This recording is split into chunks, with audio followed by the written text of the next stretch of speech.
Good morning, everyone. Feel free to keep taking food and schmooze a bit, but try to be a little bit quiet. We're going to start right now with the program. My name is Shimon Shkuri. I'm with Ariel Property Advisors. And what we're going to do this morning, we're going to first welcome everybody. Thank you for coming today. The weather today is much better.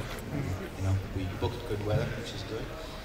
We're very happy that we have about 250 people registered to this event. And as you know, we asked people to pay money. That money goes directly to a cause to legal outreach. And we're very pleased and happy to say that we raised north of $10,000 today. And our company will match that with another $10,000. So we're going to have about $20,000 raised for the organization. And about Legal Outreach, which is an organization we're supporting for many years now, you can hear directly from James O'Neill, who's the head and the founder and an unbelievable man that I got to know a few years back. And I'd like you to please come and speak for a few minutes.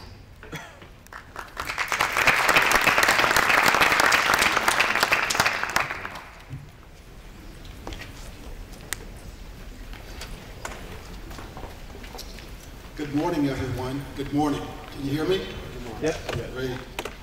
First, I'd like to thank all of you for coming today and purchasing tickets to this event. As you know, the proceeds are being donated to Legal Outreach to support the expansion of our program, which I'll describe in just a couple of moments. And of course, I'd especially like to thank Shimon for his generosity in designating Legal Outreach as his nonprofit of choice. Shimon has given significantly to Legal Outreach for many, many years, both personally and through Ariel Property Advisors. Now, for those of you who aren't familiar with Legal Outreach, you're probably thinking, oh, this must be a legal services organization. But actually, we're not. We are more of an educational organization that simply uses the law as a tool for inspiring young people in underserved communities to strive for higher education in all types of professional careers. Our students come from Harlem, East Harlem, Bed-Stuy, Brownsville, Jamaica, Queens, the South Bronx, Crown Heights, East Flatbush, and probably at least a dozen other underserved communities throughout New York City. Yet through the implementation of 11 educational and academic skill development programs, which we implement over the 4 years of high school, our students coming from these poor communities end up matriculating to some of our nation's most recognized and competitive colleges. The median income of our students and their families is somewhere in the mid-30s. And most are actually, in fact, the first in their families to matriculate to college, and certainly graduate. Yet with the boost that we're providing to them, and the hard work and sacrifice that they're willing to make, literally they're putting in 2,300 hours during their high school years over and above high school, there's little doubt that these students will become members of the middle class that is quickly vanishing within our nation. I'm going to speculate here for a moment, but I believe that one of the reasons that Shimon has invested in us and continues to support us is that he doesn't really think of us as a charity. Instead, I think he really looks at us as a nonprofit investment opportunity. And of course, as with any investment, you're looking for dividends. You want it to pay off. And in this particular case, the payoff that Shimon is seeing year after year after year is college acceptances, college enrollment, college persistence, and college graduation. We encourage all of you to pick up literature on your way out about the organization. If you'd like to make an additional donation, that's not to say that we don't appreciate what you've already done, but if you'd like to make an additional donation, you can do so by check or credit card. But we also are interested in those of you who are investing in particular communities. underserved communities that are on the rise. We think it would be a great opportunity for there to be some synergy where you're investing in real estate in those communities, but you're also perhaps supporting a couple of students from those communities as well. We'd love to get together with you, meet with you to talk about the opportunities that are available and how you personally or your company can become more involved. And again, Simone, thank you so much for your magnanimous support. Over the years, you've helped propel legal outreach to unprecedented heights of success and accomplishment. Thank you.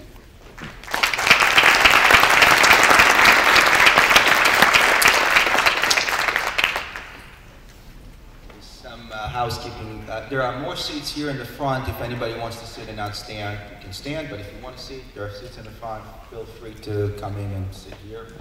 And we'll start our program this morning. I'm going to give a very short presentation, about 10-15 minutes, of the investment sales market. The presentation is a snapshot of the 6 reports that are on your table this morning. More importantly, this morning we have 4 panelists that are sitting here with us. And right after the presentation, we're going to hear from them about the investment sales market and the development market. All of these speakers are very active in the market and can enlighten us with a lot of their wisdom, hopefully. To my right, Kevin Davis of Taconic Investment Partners. Right by him, Justin Palmer of Synapse Capital Advisors, David Dishy of L&M Development Partners, and Joe Corriggs of the Hudson Companies. Thank you very much for being here today. So, in terms of our presentation, we're going to start with looking back about 6 months ago. I stood here or somewhere else, I think it was here, and discussed what's going to happen in the second half of 2013. We'll spend a minute on that, then we're going to talk about all of the statistics, what happened in 2013 in terms of sales volume and in terms of pricing, all product types, all boroughs, and we'll discuss the 2014 projections, what we see for the year to come. For those of you who don't know much about us, and I hope that's not too many here, Ariel Property Advisors is an investment sales firm. We've organized our company around 2 disciplines, the investment sales division, the brokers, and the investment research division, the ones who produce the reports and look at the asset evaluations and put them together on a regular basis. Last year we sold about $600 million worth of transactions, and our analysts analyzed about $4.5 billion of real estate in 700 properties. So let's start with the past 6 months. When we looked at the second half of 2013, about June or July of last year, we thought that there will be positive drivers in terms of sound fundamentals. We looked at the condominium market, specifically below 96th Street. We saw a tight inventory, the lowest inventory that's been there for 14 years. However, we also expected rents to continue to rise. And in some markets, they actually stabilized, specifically below 96th Street. So while they kept going up in the outer boroughs, we've seen some stabilization in the rental market, in the residential rental market below 96th. We also did not expect interest rates to change. And if you remember, there was a little bit of a hiccup in the middle of the year, although the Fed did not taper with anything last year. So we felt that the environment was very, very sensitive, and just a little bit of a talk about tapering moved the market. That changed by the end of the year, but we didn't expect that to happen. But overall, we did expect a very positive ending for 2013, and that's what we got. We thought we had more positive drivers than potential headwinds, and therefore we've seen a lot more transactions in a very big year in terms of pricing as well. So let's look at 2013 in terms of volume of transactions. Throughout the city, all 5 boroughs, we've seen $37 billion of transactions, a 23% increase year over year compared to 2012. Both the number of properties and the volume of transactions went up as well. 2013 had a huge second half. Now let's look at the borough by borough breakdown. So Manhattan below 96 is the first one with $27 billion or 24% volume increase year over year. But as you can see, the transaction volume and the property volume have gone down, which means larger transactions and more institutional investments. So what was the real story of Manhattan below 96 in 2013? First was the strong fundamentals. The job market has done well. Unemployment went down from about 8.8 to 7.5%. Rental prices, while they were up in the other boroughs, they stabilized, as I said before, at the end of last year. But the condominium market has gone up drastically. It's gone up 12%.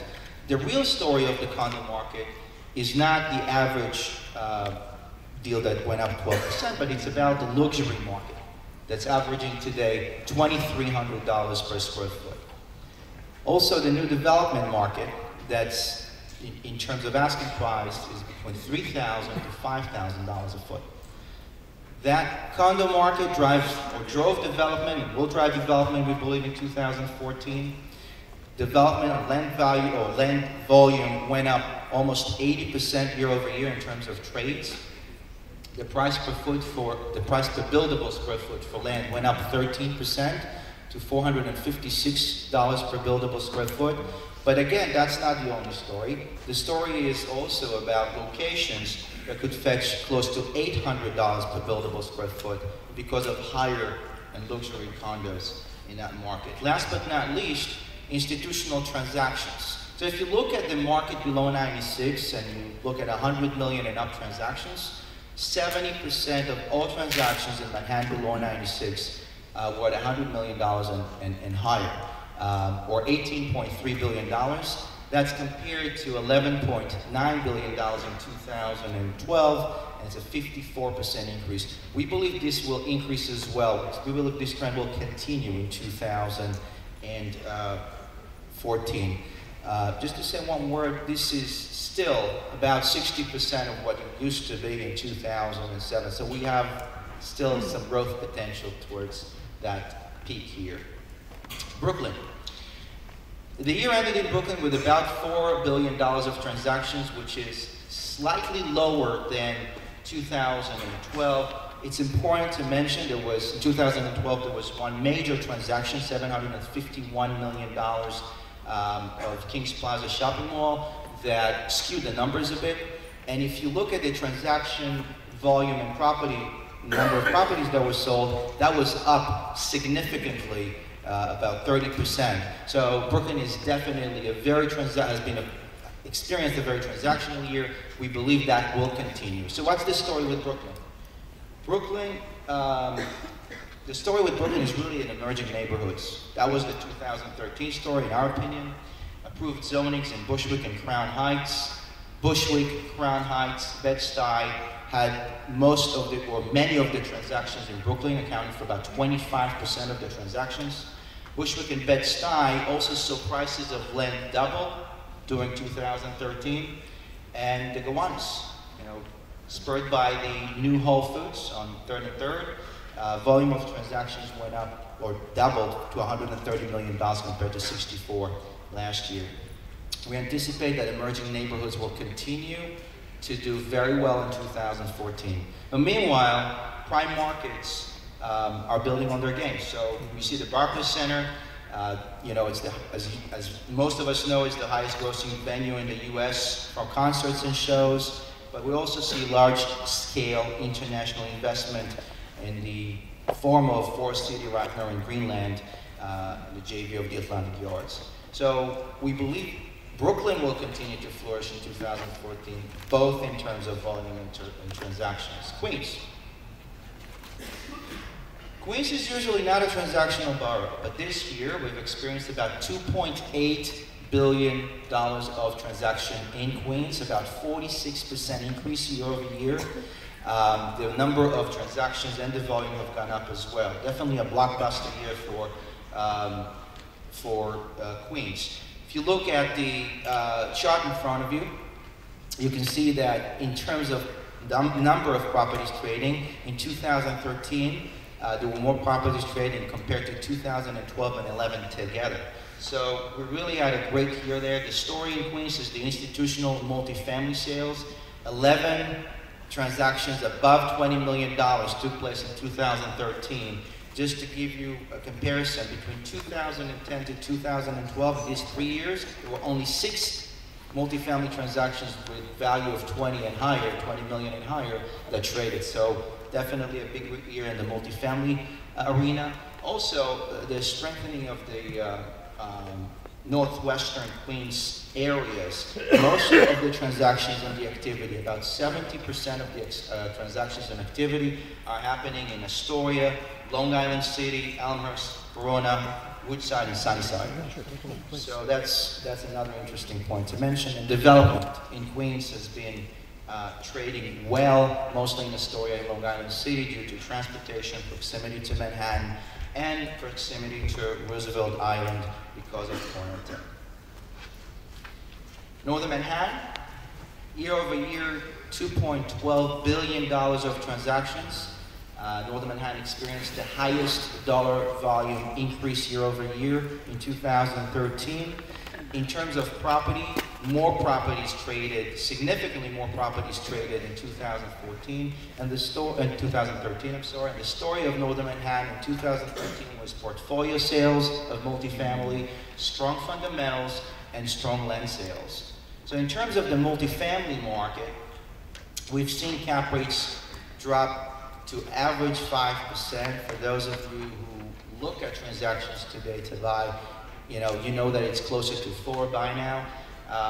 The averages per foot and per unit have gone above 2007 levels. And in terms of the condominium market, below 125th Street, we've seen dollar per foot at 1,000, which is a number that we haven't seen before. In terms of residential rental, we've seen some buildings breaking $50 a foot below 155th Street. So we're definitely bullish on this in this area and believe it will do very well next year. The Bronx, $1.7 billion of transactions for 2013, 13% increase year over year, more transactions, 27%, or more properties trading.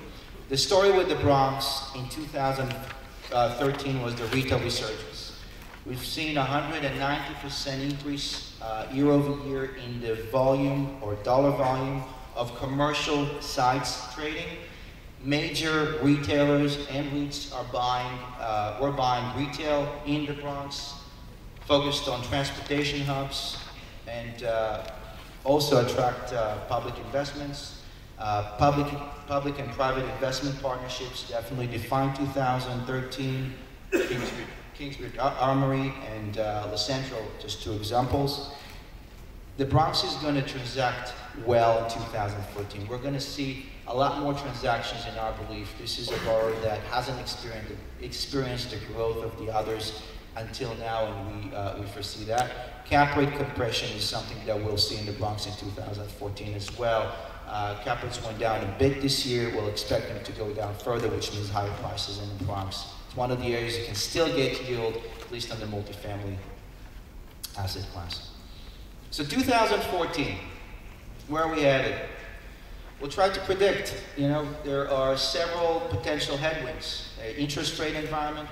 Is the Fed going to, taper more than they said they will? Are they going to change interest rate other ways? What's going to happen with the new administration here in the city? The new mayor, there's some uncertainty about that. And the rental market, as I said several times, rents in Manhattan below 96 have stabilized. Did not affect the boroughs. The boroughs are doing very well. Is that going to affect the boroughs and vacancy rates? Another question mark. In terms of advantages that we see in the market, the first and foremost is the supply-demand equation. In 2000 and between 2012 to 2010 to 2012, there were 147,000 new residents in the city. That's almost the same as the 10 years before that. So a lot more residents coming to the city, very little construction, comparatively speaking. We know about 15,000 new residential units coming on the market. That's compared to about 29,000 that came on the market in 2007. Increased in international capital. New York City is still a major safe haven for world investments, and also strong fundamentals. As I said, the job market, unemployment rate, we spoke about that a little bit. Unemployment today is 7.5%. Remember, in 2007, it was closer to 4%. So we see a definite, fundamental upside in the employment here, in the economy, in the local economy. And a few other things that positively affect the city are the tech industry and the student housing, and in general, the universities that are expanding, NYU, Columbia, and Cornell. So in conclusion, after all these questions, in terms of volume of transactions, we believe that 2014 will be much higher in terms of volume. We'll see more trades, we'll see higher than, we think, $40 billion of transactions. Absent a major event that we don't foresee, this is going to be a big year in terms of trade. In terms of pricing, we believe prices will go up. We don't think it'll go up at the same rate it did in 2013. And it also is somewhat of an event-driven year. We should watch for interest rates, we should watch for the local and global economy, local and national economy, and the new mayor. These three will affect, in our opinion, 2015 more than 2014. So we're expecting a big year. But that concludes the presentation.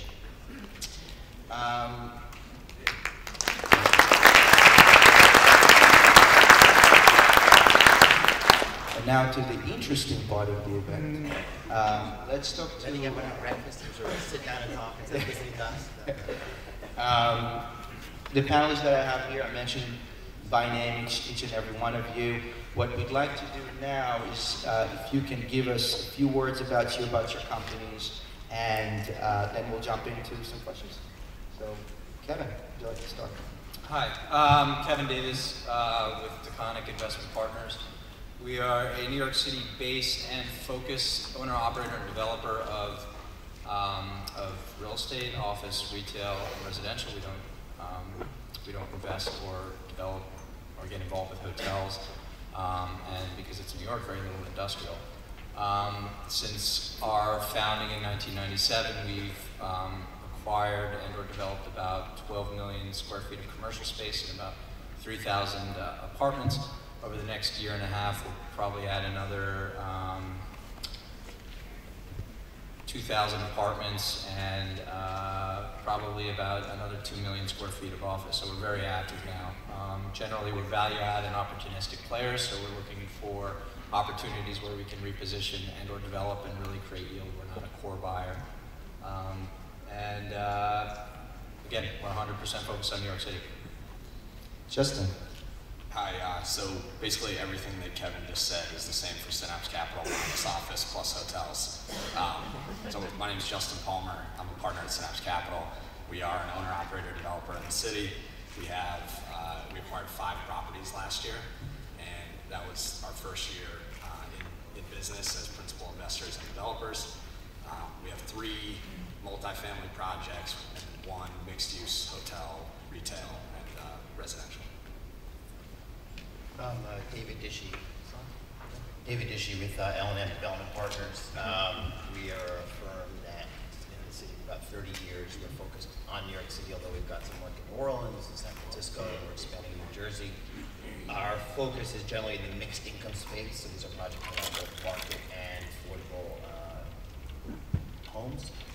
We are both ground-up developers as well as investors in existing properties. We also have a fund platform that invests with other operating partners in the kind of affordable preservation space, generally in New York City.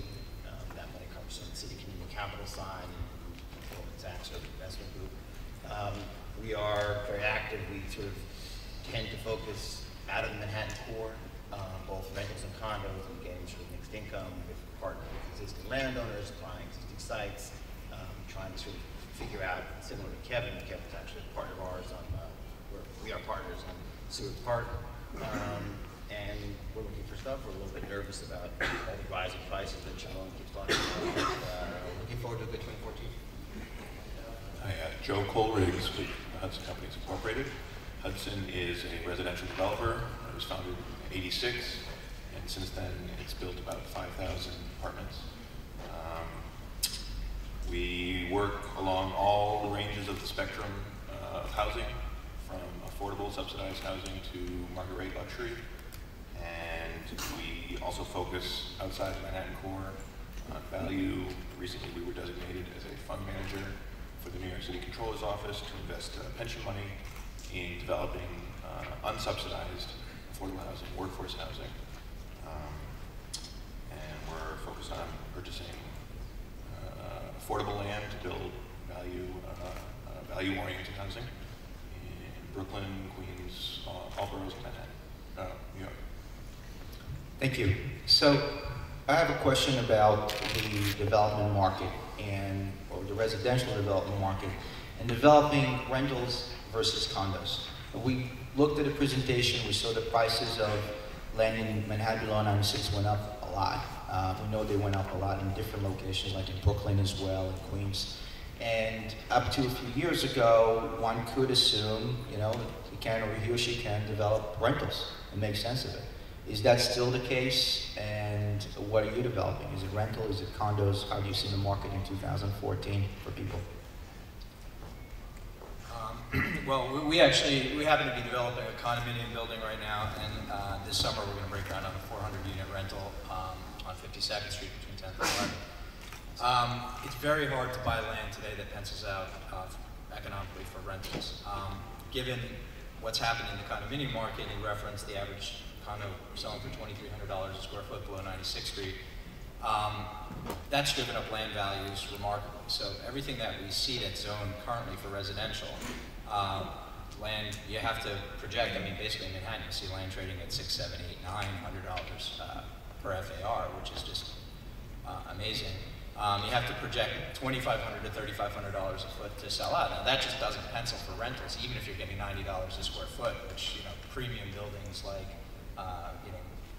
Mima, the corner, they're 90, 100, maybe 110 at the very best. It still doesn't pencil out.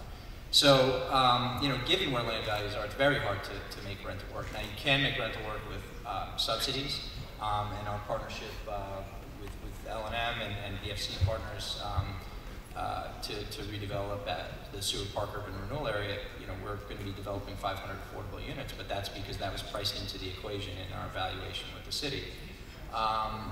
So unless there's either a subsidy or you're able to somehow suppress the land value, which is what we did on 52nd Street. We bought into 52nd Street when it was M zone, so it was not zoned for residential, and we've taken it through a rezoning process to allow for residential. So we're able to do that because we effectively subsidize our basis by taking the rezoning risk. Otherwise, it's extremely difficult to build rentals today. Yeah, no, I think that's the case across the city. We often find ourselves in the rental deals that we have, are often partnerships with existing landowners who sort of just want to stay in and are willing to sort of endure a longer, be more patient in order to have, what everyone dreams of having, which is lots of rental apartments to pass on to your kids and grandkids, right? And that's everyone in this room's dream, I imagine, certainly mine. And so that's the one thing that drives us. So the economics may still not make sense, but there's a willingness to sort of joint venture and hold out. Certainly, that's a tougher patience to have in a Manhattan market that, as Kevin describes, where the land, ironically enough, the land value is actually, I would say, shocking as it is for all of us to look at $600, $800 square foot land values. It actually makes perfect sense in the context of these condo sales. And strangely enough, there's actually a drag on land value increases sometimes because we're all like, we're talking about $500 a foot. It's sort of a shocking number, but actually a pretty reasonable number in the context of that kind of thing. So that is what it is, and so we're looking, I think your issue on the relative rents between Manhattan and boroughs is just, let's say, the quantification of the trend that we've all been talking about for a while, which is that new renter coming to New York City, looking at the boroughs not as an affordability play, but just as a lifestyle desirability play, right? If you're telling your friends living in the Upper Side versus Williamsburg, sort of get a discount to say you live in the Lower East Side, right? And so that it's a natural trend that as Manhattan pressures go, those rent folks are saying, listen, I'd rather live in Long Island City, I'd rather live in Williamsburg. So that'll continue.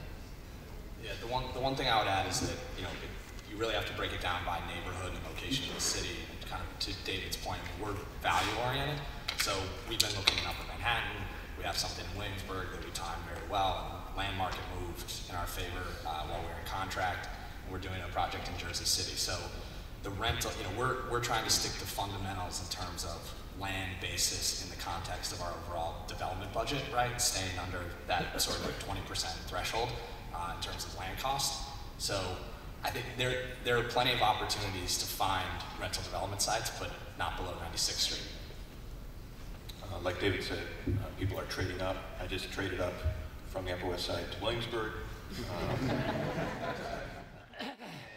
Just good to be here, Brandon. It was a package deal. And rentals, we're making it work. I think anybody can make it work. The elements that you need to achieve are luck, most of all. We've been fortunate to experience growth in rents, not to measure it with, but alongside at least the increase in land prices. But mostly, a willingness to recognize the new world where things are going. Neighborhoods that weren't appropriate for market rate rentals a couple of years ago are now, and if you can recognize that, you can find land that makes sense. And while we're trading up to Williamsburg, Justin, would you like to tell us a little bit about your new project? It's mixed use. It's not just residential. It's not just it's hotel. It's retail. Can you tell us a little bit about it? Because it's interesting. So we assembled 2 parcels off the Lorimer stop, which is the second stop in Brooklyn from Manhattan.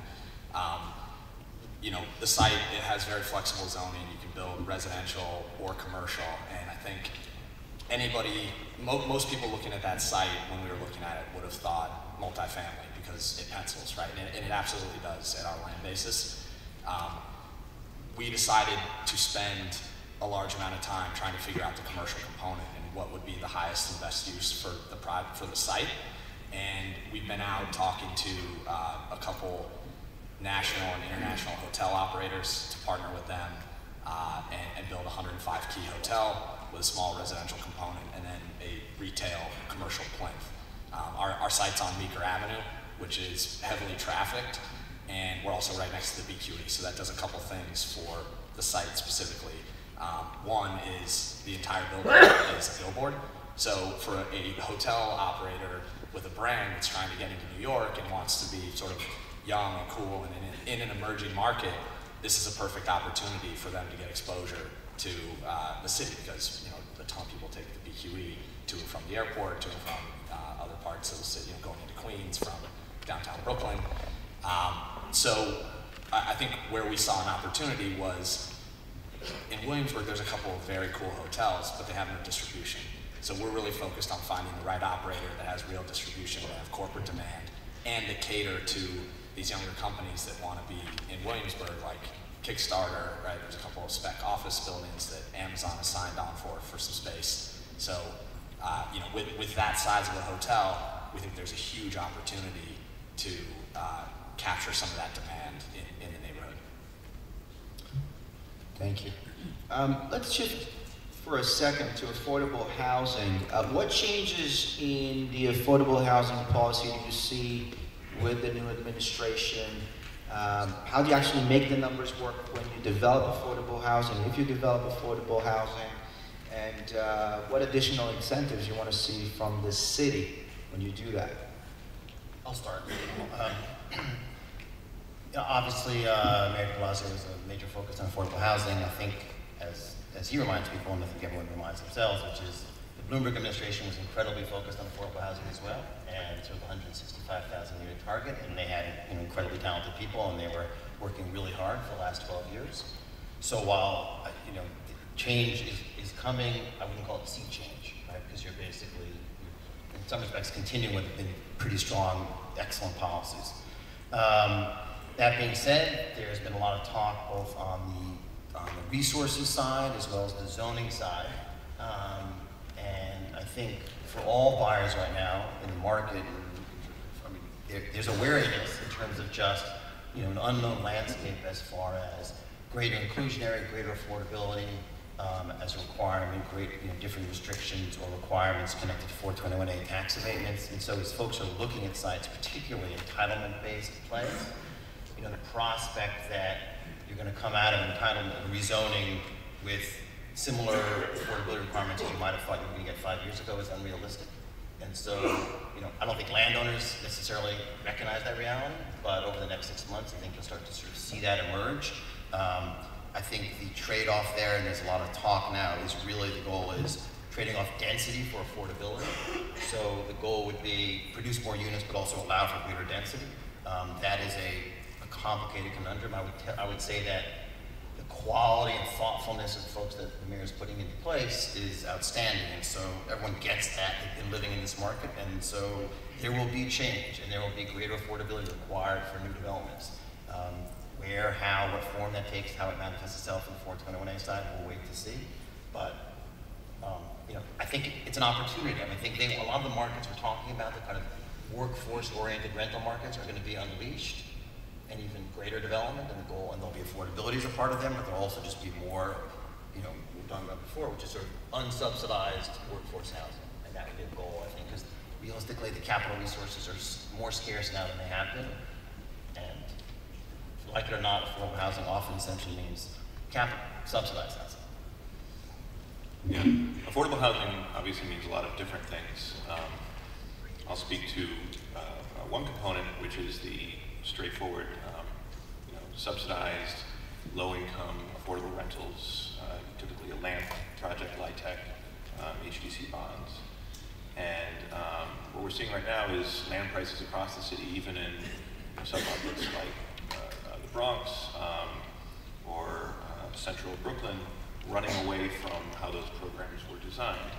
So, the city has got its own land, and it's got a limited capital budget to allocate for these programs. And land prices that might have been $15, $20, or $30 5 years ago, landowners expect to see $30 or $50 or $60. And well, first of all, that doesn't pencil with the city's underwriting, and it all comes down to the city's underwriting. And second of all, even when we can find reasonably priced private land, you have to weigh the risk of purchasing land and then relying on the city to allocate limited capital to it against competing for RFPs and incorporating affordable housing into mixed-use projects. So, at least from the affordable low-income rental, either the administration will have to allocate more capital or come up with new creative programs, or look at land use.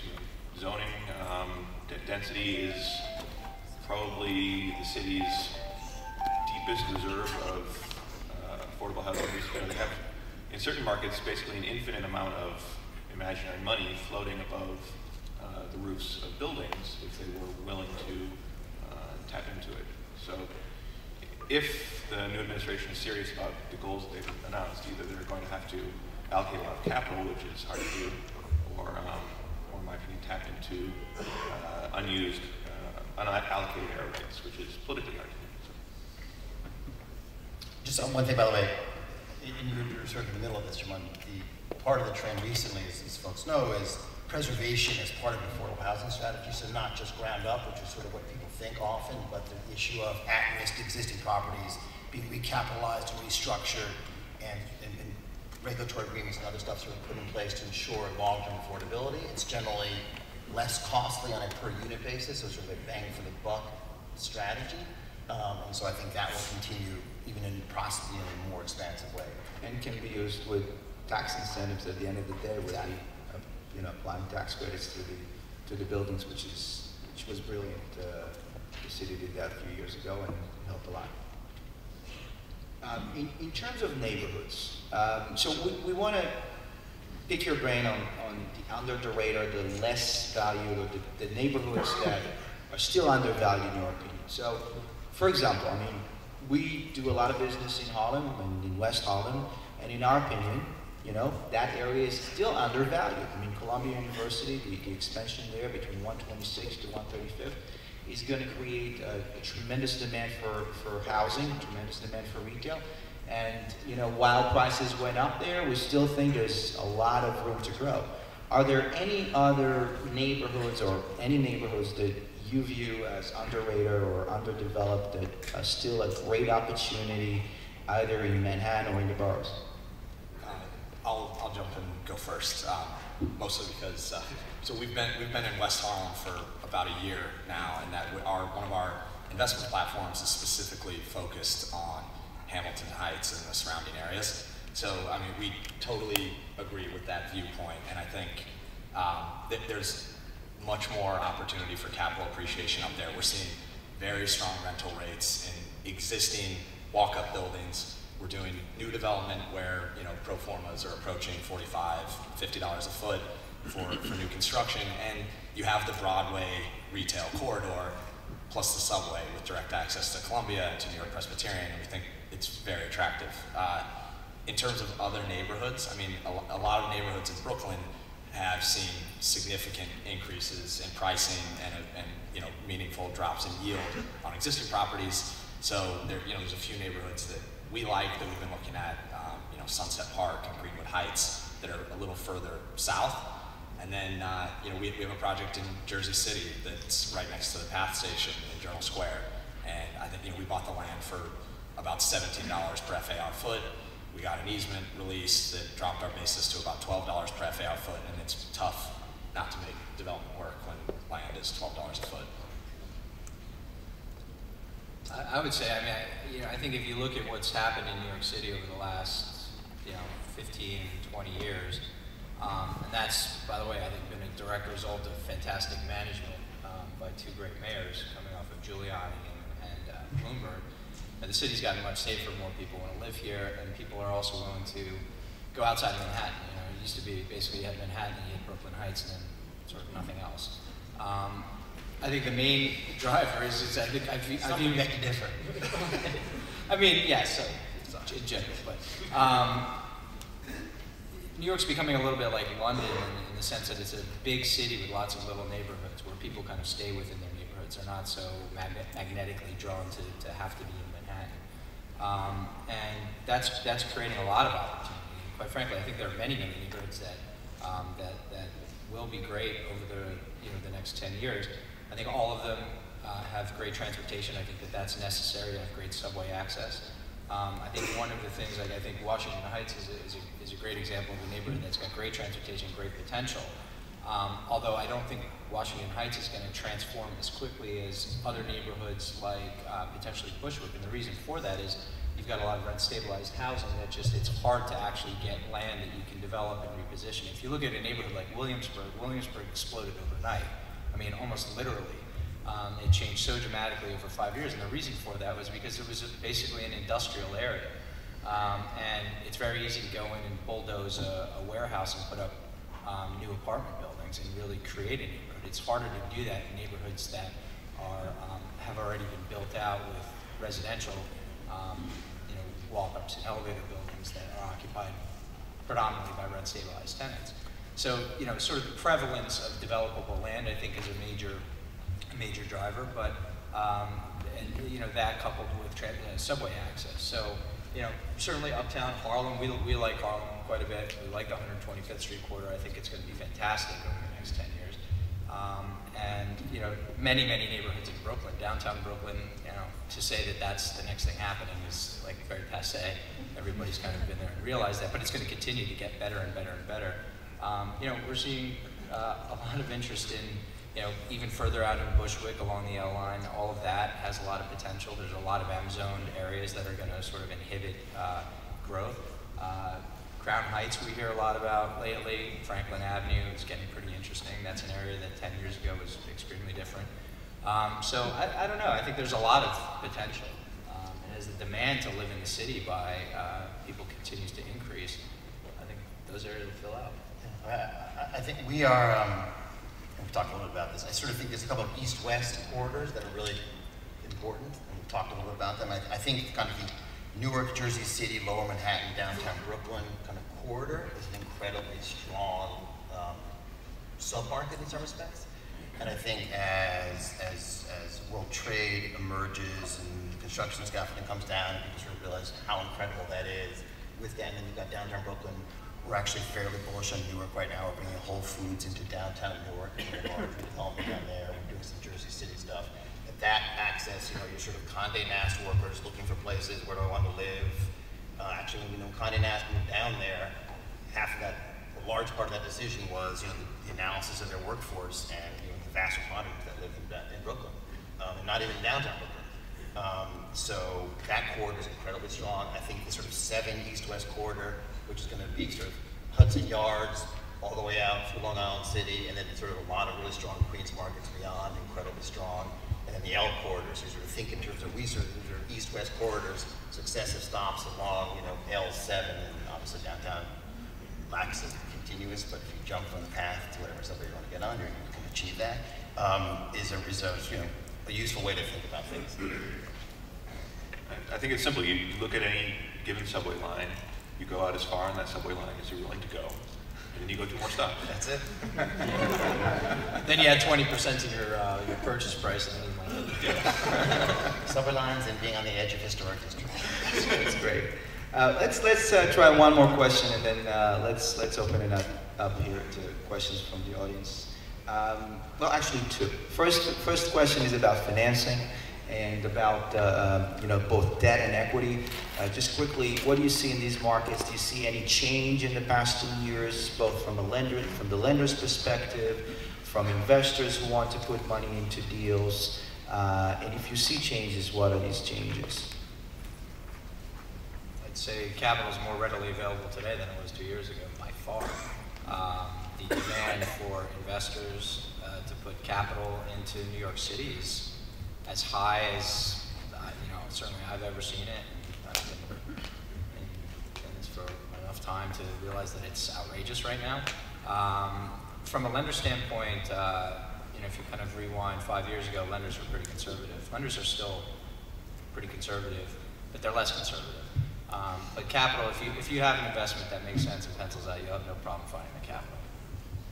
Yeah, I mean, we have a relatively young platform, and our capital partners have made all the difference in what we've been able to do. So, you know, we came out of the gate 14 months ago having never done ground-up construction as principals, and you know, we have a very fortunate situation with a great capital partner that's entrepreneurial and understands the development process. So on the equity side, you know, we've seen a ton of demand, even as a new shop. And I totally agree with your statement on the debt side. You know, lenders are still conservative, but equity is coming in to fill that gap, at least in New York City. Yeah, same thing. I mean, obviously everyone's experience over the last 10 years has been a little bit more focused on sort of the competence and quality of the operating partner from the lending and equity side. But other than that, clearly, you know, things are loosening up and people are more willing to think about, obviously, for sale product, but just a broader range. But you know, you still need to be responsible and thoughtful and have a compelling sort of business strategy. It's not just I'm going to buy it; it's going to become, you know, more valuable 3 years from now. 2014. What do you think is going to happen with regards to pricing? We'll see higher pricing, lower pricing, better market, worse market, same market. Where are you on that? Just quickly. Okay, I'll start. Nobody copied my ideas. You know, to be honest, as We're all living in Shimon's universe. Prices are going to continue to go up. As I look into 2014, I'm actually more, you know, I tend to look at a macro level and I kind of boil down to a micro level, but overall I'm more bullish in 2014 about certain segments than I was in 2013. I think interest rates have the potential to creep up, and I think that will be offset by sort of economic growth. I mean, if you look at the last GDP report, was actually pretty positive. I think it was like 3 and change %, which is really great. It actually, the first time it hit its goal in a while. The Fed tapering should be a good sign, you know. So when the Fed announced, like last year, you mentioned that the market kind of took a hiccup I guess it was late summer, early fall when the Fed started to hint that they were going to start tapering. It should be the opposite. It's, tapering is our medicine, right? And if we don't need it anymore, we're no longer sick and we're getting healthier. So finally the stock market responded the right way during the last announcement about tapering, and it actually went up when they said things are getting better. So I see that as a positive sign. I feel like overall the momentum is moving in the right direction.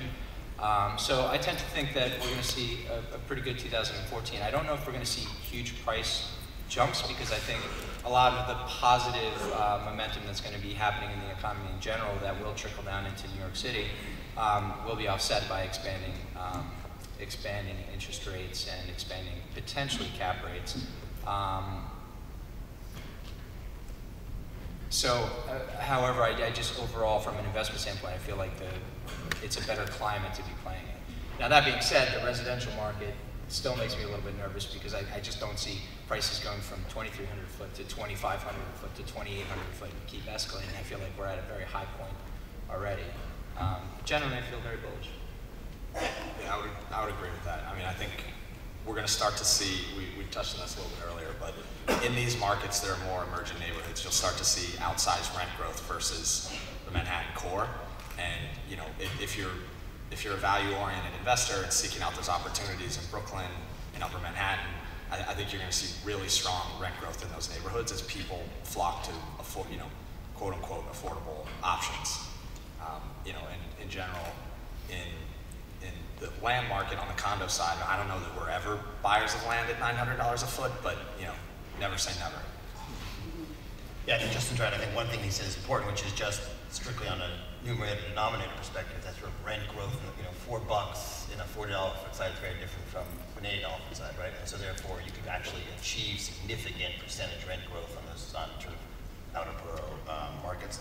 I think we're generally the mindset sort of flattening is coming in. I don't really see much significant growth in the valuations, but we're generally optimistic in the city. I think there'll probably be a little bit of a pause connected to the administration change, just in terms of people seeing how things are going to play out, where the priorities are going to be, some of the zoning stuff we talked about. But otherwise, we're still optimistic. Yeah, I see a coming normalization of the rate of change, but nice. but I'm not optimistic enough to think that land prices are going to go down. So with that, let's open it up to a few questions before we finalize this morning.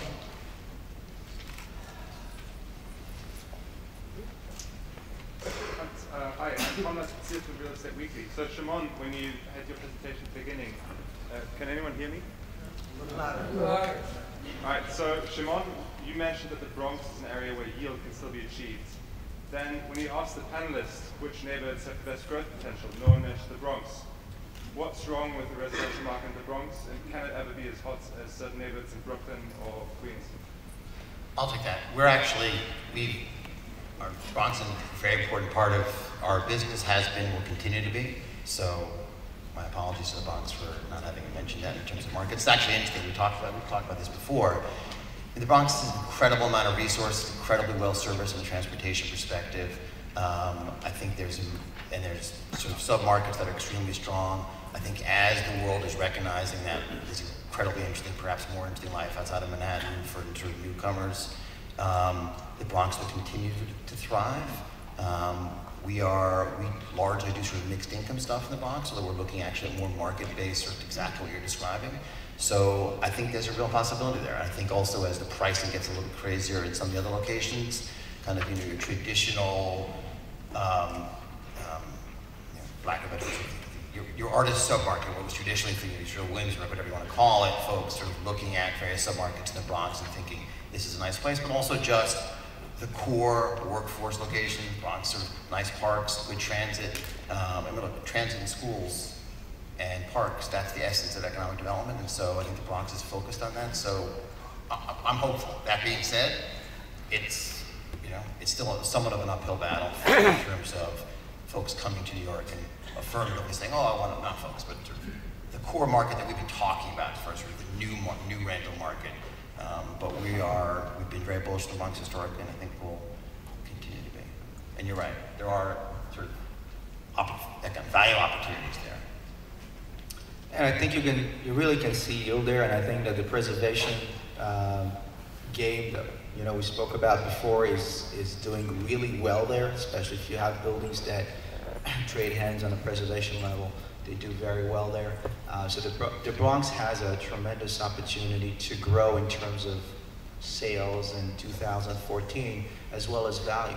Just because it's, at the end of the day, you have to compare what you get in the Bronx to what you get in northern Manhattan, what you get in certain areas in Brooklyn. And the yield is still a lot better. And so that we expect higher pricing in the Bronx, at least from the residential market, the multifamily market in 2014. Any other questions? Yes, please. Hi. So there is a lot of appetite. Oh, thank you. I'm Jackie Teplitsky, and I work with a lot of people, especially from Argentina and Brazil. And because of the political situation over there and the economical situation, there's a lot of money that has to get out of there. And they have been outbid left and right here in New York, trying to get into new development because they have been trying to do it on their own. What would be your advice, because they are basically competing against all of you, about them being able to get into the New York City new development market, and of course to be able to win and buy the land? Pay more. I was going to say something self-serving as well. Partner with us. Partner with them. I think they should do what we all do, which is pick a market that you really want to focus on, decide you want to buy it, lose 5 times, be incredibly annoyed, and the 6th time say, I'm going to overpay, and then you'll get it.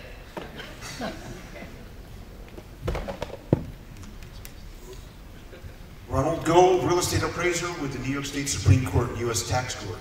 I'm interested in your talk about land value versus M-zone property versus R-zone property. In 2013, what would you say would be the difference in buildable square foot FAR between M-zone and R-zone, with the expectation of the M-zone possibly transferring or being upgraded to R within the next 2 or 3 years? Several $100s a foot? Yeah, it's a great question. I'll tell you, I think too many land sellers in an M entitlement play insufficiently discount the price based on the challenges of rezoning, particularly now. I would say, we find, I don't know about you guys, increasingly that the vig between the rezone is just not that much, and people are like, well, it's not that much risk there. And the truth is, in some markets there may not be much risk, in others there's a substantial risk. So it's incredibly site-specific. It's incredibly specific to what city planning has been thinking about for that particular M zone. If I'm kind of an island of M in an area of residential without a specific industrial policy connected to that, that's a fairly easy underwriting, right? If I'm in an M zone in a C of M and there's a policy to sort of help support, tech and industrial stuff, they should be, as Kevin says, a several $100 a foot differential.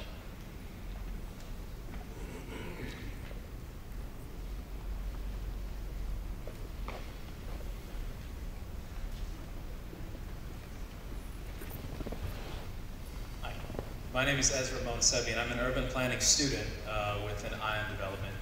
I wanted to get an opinion on Yonkers. I know that it's an extension of that Broadway retail corridor. You've got great subway access and Metro North, views of the river, and a lot of development in downtown. Maybe this is a question for Mr. Dishy, but it goes out to him. I feel like I'm a broke record. We actually have 5 projects in Yonkers. We're incredibly bullish on Yonkers. Although I would say, the Yonkers has had an era of, sort of like the monorail. It's the perpetual technology of tomorrow, the perpetual next market of tomorrow. But I think Yonkers' time has definitely come. As you said, you described it perfectly. And if I were you, kind of starting out development, I think Yonkers is an incredibly good place to focus. Thank you. Any other questions? Yes, please. Going back to affordable housing, I know the mayor is considering, in order to discourage land banking, he's going to raise the taxes on land with the idea of, encouraging developers to build. But some developers will just, build a single family, single level warehouse. So it's not going to, the result is not going to be what the mayor is looking for. I mean, what do you think about that specific program? And if you're advising the mayor, I mean, what do you think is best with affordable housing? Is it just a 421A type program or something similar? The fact is there isn't much land. Most development sites already have something on them, paying taxes. I think that's more of a talking point than anything else. From my point of view, the development world doesn't need enough sticks. We could use more carrots. And I think there's real opportunities for city planning and HPD and various agencies to work together to generate affordable housing opportunities without much capital subsidy, mostly by rezoning. 421A or a similar program, probably a new program that doesn't have the connotations, could do a lot. Tax reform for multifamily tax on an unsubsidized, exempt project is 25 to 30% of your gross income, which is pretty hard to underwrite. Reform of unsubsidized real estate taxes, new programs that encourage affordable housing, inclusionary bonuses that are more of an incentive than the current programs. Just scaling up the existing programs could help the mayor achieve his goals. One last question. Okay. I want to thank the panelists here for being here today and showing their wisdom.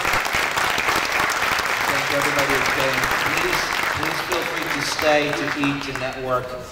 Thank you. Thanks, Shimon. Thank you.